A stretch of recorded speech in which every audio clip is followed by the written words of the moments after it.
Olá a todos, para aqueles que já me conhecem, sejam bem-vindos a mais um vídeo, no caso o primeiro vídeo desse novo canal.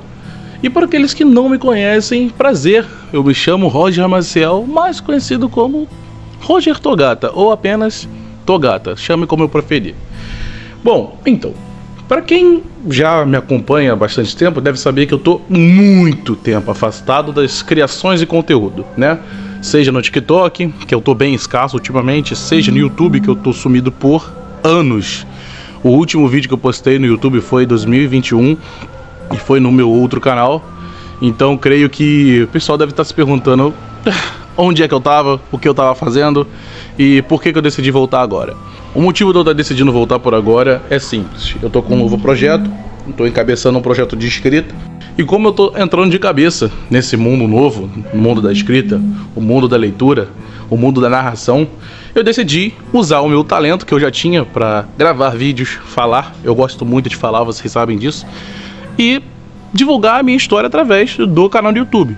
Obviamente eu não vou utilizar o canal antigo, como eu disse aí, não vai ter nenhum vínculo com o meu conteúdo antigo, que já foi diverso. Já fiz vídeo de tudo, mas agora o foco vai ser somente em histórias, roteiros, narrativas, filmes, meus comentários, minhas análises e minhas opiniões. Agora que eu já fiz a minha breve introdução sobre como que vai ser o conteúdo do meu canal, vamos pro motivo de eu estar gravando esse vídeo, que é as perguntas frequentes, né? Eu decidi fazer meio que um FAQ, porque tinha algumas pessoas que estavam com algumas dúvidas sobre minhas obras e principalmente a atual sobre Fogo e Ferro, que está sendo um livro, cara, vou dizer que Fogo e Ferro está sendo a coisa mais fantástica que está acontecendo na minha vida, porque eu estou vivendo em prol dessa história, literalmente. Eu não consigo viver um dia sem pensar em produzir algo para essa história, em criar algo novo, em expandir o universo. E olha que eu não planejei fazer 3 livros para ela de começo, tá bom? Planejei, tipo, ser só uma história baseada em One Piece. E do nada surgiu essa ideia de fazer 3 livros. E provavelmente eu não vou me conter só com 3 livros, porque eu tô criando um universo tão rico, tão compartilhado que tá dando muito gosto, né? E por causa disso, e por causa das coisas que eu estou fazendo no livro, muitas pessoas começaram a ter dúvidas, perguntaram sobre algumas coisas. Então eu decidi trazer esse vídeo aqui pra tirar a dúvida de todo mundo e também restabelecer o meu conteúdo aqui nesse canal. Dito isso, eu sei que o vídeo já está um pouquinho longo, mas vamos partir logo para o que interessa nesse vídeo de verdade e vamos responder as perguntas. A primeira pergunta, é óbvio que todo mundo iria querer saber disso, é de onde surgiu essa minha ideia de querer ser um escritor. Bom, surgiu da minha mente mesmo, porque desde pequeno eu escrevo pequenos roteiros de pequenas cenas na minha cabeça. Algumas cenas eram continuadas e outras eram isoladas, né? Às vezes eu criava cenas de ação, assim, na minha cabeça, imaginando alguma coisa. Às vezes eu reimaginava cenas que eu assisti em alguns filmes, só que com pessoas diferentes, ou comigo mesmo, ou com pessoas que eu conheço, né? Recriava histórias no meu universo real, tipo, trazendo pro Brasil, né? O que aconteceria se, tipo, The Walking Dead fosse no Brasil e tal. Eu sempre criei essas coisas. E eu tenho um universo que eu crio desde 2016, que tem um vasto mundo, muitos personagens, uma história muito legal, né? Eu criei quando eu tinha 12 anos de idade, né? E terminei ela em 2017. Eu sei que tem muita coisa pra mudar nela, mas é um projeto que eu gostaria muito de encabeçar, um projeto que eu gostaria muito de levar pra frente. Sei lá, um dia virar um filme, um anime, ou até mesmo uma HQ, eu já ficaria feliz. Só que eu sei que até chegar lá, eu tenho que trilhar um caminho, estabelecer uma base. Então eu falei, vou começar com a escrita, não vou trabalhar esse projeto de início e vou estabelecer minha base para poder chegar lá um dia. E é por isso que eu tô com essa ideia aí, caindo de cabeça no mundo da escrita. E o mundo da escrita é minha última cartada para tentar alguma coisa além da vida normal, tá ligado? Porque se o mundo da escrita não der certo, não é que eu vá parar. Eu vou continuar escrevendo por hobby, porque eu não consigo parar de produzir. É uma capacidade minha, eu sempre vou criar histórias, então eu vou precisar escrever. Mas eu não vou investir tanto quanto eu estava investindo, quanto eu estou investindo agora, né, no caso, né? Eu vou deixar pra lá e vou viver como um CLT, um ser humano normal, um NPCzinho da vida. Mas, respondendo a pergunta, é daí que surgiu essa minha ideia de ser escritor. Segunda pergunta, todos os livros de Fogo e Ferro vão ter 20 capítulos? Então, como eu expliquei num grupo aqui, eu vou tentar resumir o máximo possível, porque essa resposta foi muito longa. Os capítulos de Fogo e Ferro são certinhos, 20 capítulos para cada um dos livros, para ter uma história que não seja pequena, mas também não seja grande, sabe? Ter uma história na risca. E para resolver isso, eu vou separar os capítulos em sagas, arcos e desenvolvimento deles, sabe? Alguns capítulos vão ser mais de capítulos de apresentação, alguns capítulos vão ser mais capítulos de transição, né, de arco para o outro, né? Então não vão ser capítulos que vão acontecer algo muito grandioso, não que não sejam importantes, porque estão tratando diretamente a história, mas tipo, não vai acontecer algo muito elevado, sabe? Não é o clímax da história naquele momento ali, né? As ondulações da história, né? Vão ter essas paradas na minha história, sabe? E os arcos, né? Os arcos vão representar as partes da história, um iniciozinho, o meio, o fim e alguns quebrados. Um exemplo é o primeiro livro, que o arco introdutório tem 3 capítulos, que é o episódio 1, episódio 2 e episódio 3, normal. E aí o episódio 3 é um capítulo de transição pro arco do capítulo 4 e do capítulo 5. Aí você pensa, o capítulo 5 é um capítulo de transição? Não. O capítulo de transição já é no outro arco, que é o capítulo 6. É um capítulo importante por causa das coisas que acontecem nele, porém não é um capítulo tão agitado quanto os outros, principalmente porque o capítulo 5 foi o mais agitado do que teve até agora. Mas eu acho que assim eu não quebro o ritmo da história, mantenho uma consistência de ondulações e vocês conseguem entender a história e se divertir enquanto leem ela. Eu acredito que nesse nível dá pra fazer uma história muito boa pra quem tá escrevendo, no caso eu, e pra quem vai estar lendo, que no caso são vocês. A terceira pergunta é: você apagou as histórias de Joseph e do Coveiro, elas vão continuar? Então, como eu falei na primeira resposta, Joseph e Coveiro fazem parte do meu universo compartilhado que eu venho criando desde 2016. Sabe? Desde 2016 não, 2016 foi quando eu criei a história principal desse meu universo, mas as histórias paralelas desse universo existem antes de 2016. Eu só fiz o quê? Fui juntando elas num universo só. Por isso que eu falo que ela foi criada em 2016, mas ela não foi. As histórias existem antes. Mas Joseph e o Coveiro fazem parte dessa, sendo o Joseph criado em 2019 e o Coveiro criado em 2020. Elas só não foram para escrita, mas elas foram criadas nessas respectivas épocas. E o que eu fiz? Eu juntei elas, eu decidi juntar elas no mesmo universo e separei elas em presente, passado e futuro. E eu não apaguei elas, e eu pretendo trabalhar elas sim, mas como eu disse, não agora. Não é o momento, esse é o projeto da minha vida, então não vai ser jogado. Eu tenho planos para fazer Joseph ser parecido com Divina Comédia por se tratar no passado, então eu quero cantar ela como se fosse os cantos de Divina Comédia. Só que para isso requer muita atenção, muito estudo e muita prática. E eu sei que eu não tô nesse nível agora. É um projeto ambicioso, eu sei. Não é um livro para qualquer pessoa, porque eu sei que não é qualquer pessoa que vai ler aquele tipo de escrita. E eu nem sei escrever esse tipo de escrita ainda, né? Então, arriscar nesse nível uma história tão boa, mas que ao mesmo tempo profunda e poética, pode ser um tiro no meu pé. Por isso eu não posso arriscar dessa forma.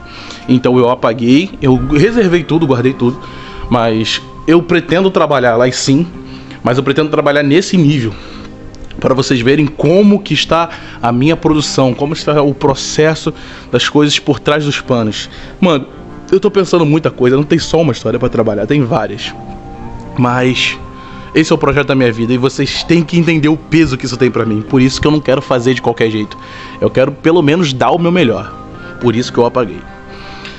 A quarta pergunta: de onde veio a inspiração para Fogo e Ferro? Essa resposta é simples. Fogo e Ferro é baseado em One Piece. Eu tava indo dormir e eu botei a cabeça no travesseiro e pensei, porra, os bandidos caçam ouro, tesouro, basicamente, que nem os piratas, tá ligado? Riquezas, saqueiam lugares, matam pessoas. Tem caçadores de recompensa, como em One Piece. Tem os Pinkertons, tem os detetives, porque eu tava lembrando de Red Dead Redemption, né?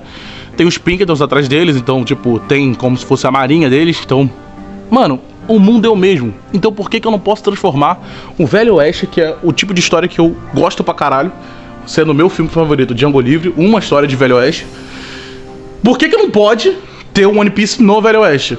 Eu falei, pô, eu vou fazer essa história. Eu já tô fazendo um Arif de One Piece, então por que eu não posso fazer mais um Arif de One Piece? E aí foi transformando o Arif de One Piece aos poucos, que eu fui criando um universo vivo, né? Eu primeiro peguei a minha protagonista, baseado em uma amiga minha, e depois peguei o meu outro protagonista, baseado em mim mesmo. E aí, o que eu fiz? Fui montando a história de base deles. A partir da história de base, eu criei a mística do mundo, porque se era baseado em One Piece, tinha que ter fruta, tinha que ter haki. Então eu vi, porra, não vou botar o nome de haki, vou botar o nome de energia espiritual. E aí pronto, comecei a estudar. No que eu comecei a estudar, mano, acabou. O mundo foi se criando sozinho e se transformou na história que vocês estão lendo agora, né? Tanto que eu tinha projetos para essa história ser que nem One Piece, ter várias raças, elas conviverem entre si, né? Ter um mundo místico muito maior. Só que eu pensei que isso ficaria meio broxante, tá ligado? Porque eu não queria fazer uma história de Velho Oeste tão fantástico assim. Eu queria que ela tivesse peso realístico, por causa dos temas humanos que eu vou abordar. Então o que eu fiz? Eu transformei o mundo fantástico em um mundo fantástico escasso na minha história, me baseando em Red Dead Redemption. Por quê? A gente sabe que a Rockstar gosta de fazer easter eggs e tal. E a gente sabe que em Red Dead Redemption, no universo, e também em GTA San Andreas, existem essas místicas, tipo, que tem fantasma, que tem meteoro, que tem alienígena, que tem pé grande, aí fala Bigfoot, porra. Que tem essas coisas, tá ligado? O próprio Stranger Man é uma prova do sobrenatural, tanto no Red Dead Redemption 1 quanto no 2.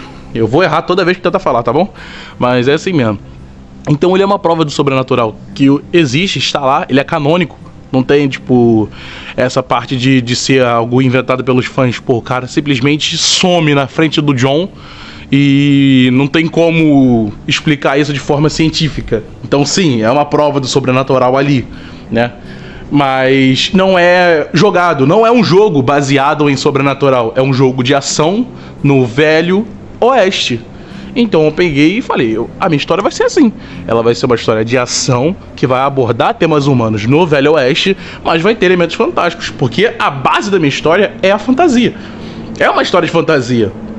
Eu fiz o primeiro capítulo o mais longe possível da fantasia, porque eu queria introduzir a história. Tanto que no segundo capítulo, quando é introduzido o fato mundo místico, eu primeiro abordei temas humanos. No terceiro capítulo, tem temas humanos ali também. No quarto capítulo, temas humanos. Todos os capítulos têm temas humanos que são abordados antes de poderes, de magia e essas coisas. Antes de toda... Vocês podem perceber, antes de toda a luta, tem temas humanos ali, tá ligado? Nem que seja só uma pequena crítica, uma vasta referência, tá ligado? Tá ali, porque eu fiz questão de ser assim, tá ligado? Porque eu quero que seja assim, eu prefiro que seja assim, pelo menos no primeiro livro, para introduzir bem o mundo e mostrar por que a história veio, entendeu? Mas não significa que ela é totalmente uma como ela é totalmente outra, não. Ela é meio a meio, ela é uma história, ela é assim. Eu prefiro que seja assim. A quinta pergunta é perguntando quem é o protagonista de Fogo e Ferro. Bom, essa é uma pergunta que, mano, é polêmica e ela é um spoiler. Então eu não posso dizer nem responder diretamente quem é o protagonista da minha história, né? Eu posso dizer que vocês têm que tirar a própria conclusão de vocês. Porque tem capítulos que o Adeboale toma o destaque e tem capítulos que a Abigail toma o destaque. Basta vocês escolherem quem é o protagonista de vocês. E isso é importante, tá? É muito importante vocês escolherem quem é o protagonista de vocês, porque isso vai reger um pouco do segundo e do terceiro livro, tá bom? Esse é o único spoiler que eu posso dar. Eu não posso dizer quem é o protagonista. Obviamente, os dois são, sabe? Os dois são, mas tem um principal. Eu vou dizer bem claro, tem um principal. Um deles é um principal, mas eu não posso dizer quem é. Então já vou criando logo essa polêmica, vou soltar essa bomba. Escolham o protagonista de vocês. Dizem que isso é importante. Dizem as más línguas que isso é importante. Sexta pergunta: One Piece Supremacy vai continuar? Bom, e outra bomba e outro spoiler é que sim, One Piece Supremacy vai continuar. Só que, vamos lá, eu decidi focar um pouco nas minhas histórias autorais porque eu sempre quis escrever, sabe? E a minha base pra começar a escrever foi essa fanfic de One Piece Supremacy. Pra quem não conhece, One Piece Supremacy é uma história onde eu junto Shingeki no Kyojin, Dragon Ball, One Piece e Naruto na mesma história, baseados numa fanfic que eu conheci em 2020, que misturava One Punch Man, High School DxD, Dragon Ball e Medaka Box. Pra mim, na minha opinião, tá? Independente da de vocês, essa foi a melhor teoria que envolveu Dragon Ball que eu já assisti no YouTube. Mano, eu venho assistindo teorias de Dragon Ball, de fanfic, de What If, de Dragon Ball, desde que eu me entendo por gente. E essa, na minha opinião, foi a melhor. Porque essa pessoa soube, o Play Nerd Hard, né, o nome do canal dele, soube fazer uma nivelação sistemática dos universos apresentados. Porque todo mundo sabe que o Saitama é o mais forte do verso dele, a Medaka é a mais forte do verso dela, e o Goku não é o mais forte do verso dele até o momento. Porém, por boa parte da história ele foi, até ser apresentado Super, mas por boa parte da história ele foi. Então a gente entende que entre esses três disputariam força, ou seriam no mesmo nível se eles fossem no mesmo verso. E é isso que ele faz nessa história, ele consegue misturar bem, tanto que tem momentos que a Medaka se mostra superior ao Goku, mas também tem momentos que ela também se mostra no mesmo nível que ele. Esse sistemática que ele fez eu achei fantástico, e eu queria que tivessem outras histórias assim. Eu comecei a escrever a minha, e como eu tava na vibe de One Piece, eu falei, vou botar One Piece e Dragon Ball. Mas eu não quero botar só o One Piece e Dragon Ball, muito pouco. Quero mais ambicioso, então botei Shingeki no Kyojin. Uma moto atrapalhou, mas vai sair assim mesmo pro vídeo. Vou botar o Shingeki no Kyojin. Botei Shingeki no Kyojin. Eu botei Naruto também porque eu gosto de Naruto. E é um anime que eu sei trabalhar, porque eu conheci a história primeiro do que os outros animes. Então eu coloquei. Mas sim, ela vai continuar. Por quê?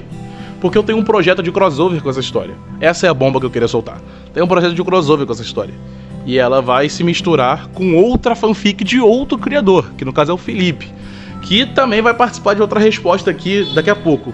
Essa moto não vai parar de apitar, mas enfim, vai continuar e vai participar desse crossover. Eu não vou falar muitos detalhes do crossover, porém, se vocês passarem nas histórias dele, do Felipe, vocês vão entender mais ou menos que tipo de crossover vai ser.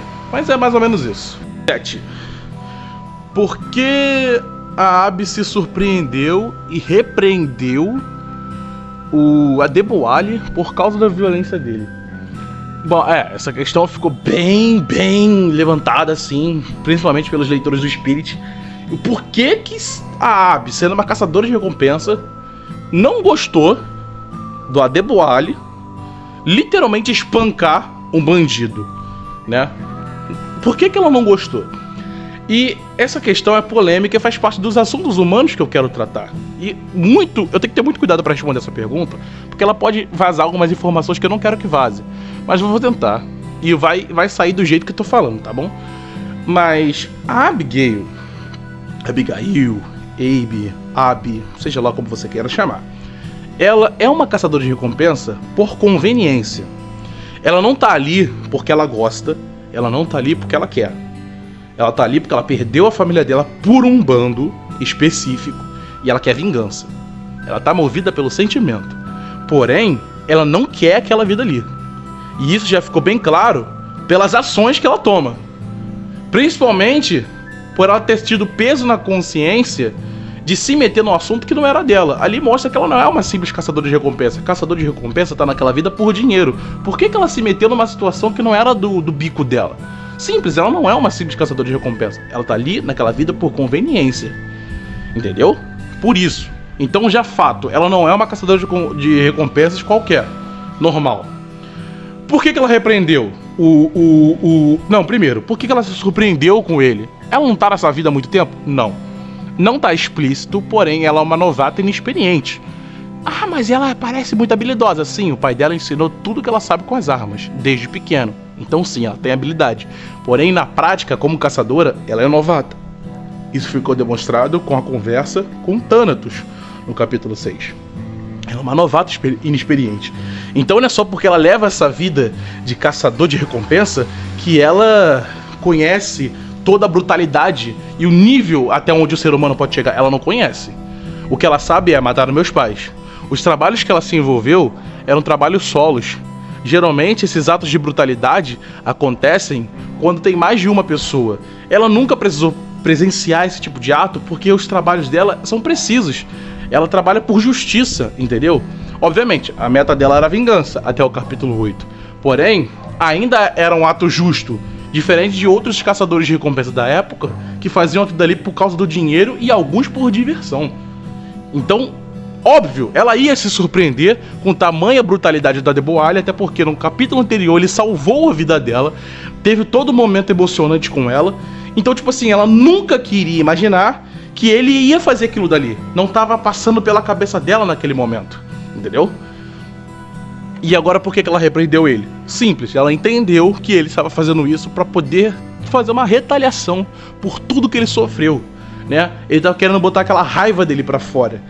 Raiva de ter sido escravizado, ter sido inferiorizado. Ele queria fazer isso, né? E ela disse, cara, olha só, não faz isso. Basicamente, os brancos não têm culpa no geral.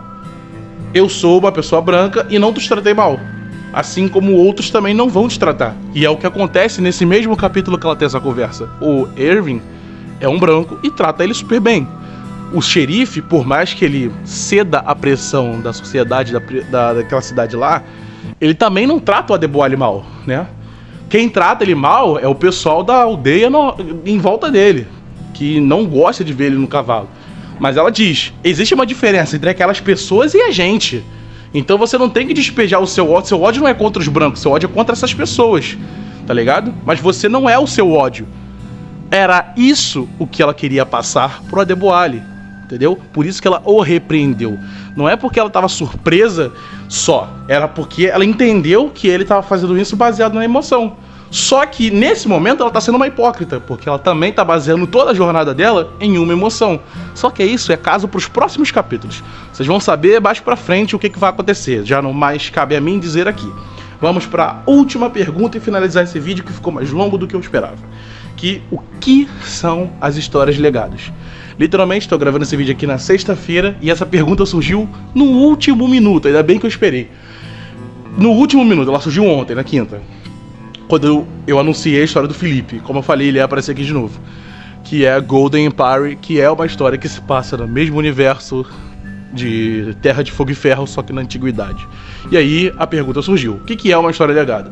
Bom, acho que você já deve ter visto a mística por trás disso, que é que nem Star Wars. Star Wars tem a trilogia original, a trilogia prequel e a trilogia sequel. A trilogia sequel é a cânone por causa da Disney, mas antes dela existir, tinha diversas outras histórias espalhadas de Star Wars por aí. E era tudo canônico, né? Tudo canônico. HQ, livro, jogo, tudo canônico. Só que a partir do momento que a Disney comprou o Star Wars e decidiu fazer uma nova história, ela transformou essas histórias em não canônicas. Porém, não descartou elas do universo compartilhado de Star Wars. Então transformou todas elas em lendas, basicamente. Legends. Todas essas histórias que foram criadas, que faziam parte do universo Star Wars, que a Disney não queria trabalhar, se tornaram Legends. Ou seja, essas histórias não necessariamente são canônicas, mas são histórias originais, são histórias que estão no universo de Star Wars.